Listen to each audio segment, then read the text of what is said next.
India TV news में आपनो हार्दिक स्वागत है। हूँ છું હેમલતા ત્રિવેદી। आप જોઈ રહ્યા છો સ્ટાર ઇન્ડિયા ટીવી ન્યૂઝ। સત્યની વાતે સત્યની સાથે। જાલોદ કેળવણી મંડળમાં અનોખું સમાધાન। ચિઠ્ઠી પ્રણાલીથી ત્રણેય ઉમેદવાર બિનહરીફ વિજેતા। અંતિમ ક્ષણે સહમતિ ચૂંટણી ટળી। અનોખી રીતે થયા નિર્ણય। જાલોદ નગરની પ્રતિષ્ઠિત કેળવણી મંડળ સંસ્થાની વહીવટ ચૂંટણીમાં છેલ્લા કેટલાક દિવસોથી ભારે રસાકસી અને રાજકીય ગરમાવો જોવા મળતો હતો। શરૂઆતમાં 7 ઉમેદવારોમાંથી 2 ઉમેદવારોના ફોર્મ રદ થતા 5 ઉમેદવારો વચ્ચે કટોકટીની ટક્કર નિશ્ચિત માનવામાં આવી રહી હતી, પરંતુ અંતિમ ક્ષણે સંસ્થાના હિતને પ્રાથમિકતા આપતા તમામ ઉમેદવારો વચ્ચે સર્વસંમતિથી સમાધાન થયું, જેના કારણે ચૂંટણી ટળી ગઈ અને પ્રક્રિયા શાંતિપૂર્ણ રીતે પૂર્ણ થઈ। आज रोज लगातार 5-6 दिवस पहला जे कारोबारी सभ्य द्वारा जे 5 कारोबारी सभ्यनी जे चूंटणीનું આયોજન હતું તેમાં નિસ્વાર્થ ભાવથી બધા મંડળના તમામ હોદ્દેદારો અને જે 5માંથી જે અમારા બધા મળમેળ કરી અને આ ચૂંટણીનો વિજય કરી અને અમને સારી રીતે બિનહરીફ લાવી અને એમના ખૂબ ખૂબ આભાર।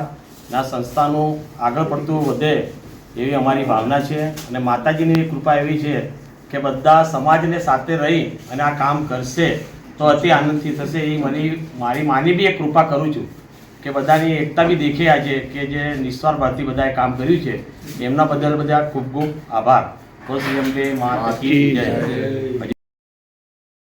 સમાધાનના ભાગરૂપે અનિલાલ પંચાલને તમામ ઉમેદવારો દ્વારા સર્વસંમતિથી બિનહરીફ જાહેર કરવામાં આવ્યા હતા। બાકી રહેલા ઉમેદવારો વચ્ચે 2 હોદ્દા માટે અંદરોઅંદર ચિઠ્ઠી પ્રણાલી અપનાવવામાં આવી હતી। ધર્મેન્દ્ર પટેલ અને અતુલ પટેલ વચ્ચે ચિઠ્ઠી ઉછાળતા ધર્મેન્દ્ર પટેલ વિજેતા બન્યા। જીતેન્દ્ર આચાર્ય અને રીતેશ અગ્રવાલ વચ્ચે ચિઠ્ઠી ઉછાળતા રીતેશ અગ્રવાલ વિજેતા જાહેર થયા। આ રીતે ત્રણેય હોદ્દા માટે બિનહરીફ રીતે નિર્ણય લેવાયો। આ સમગ્ર પ્રક્રિયામાં તમામ ઉમેદવારોએ વ્યક્તિગત સ્પર્ધા કરતા સંસ્થાના હિતને વધુ મહત્વ આપ્યું હતું। સહમતિથી લેવામાં આવેલ આ નિર્ણયને નગરમાં સકારાત્મક પ્રતિસાદ મળી રહ્યો છે।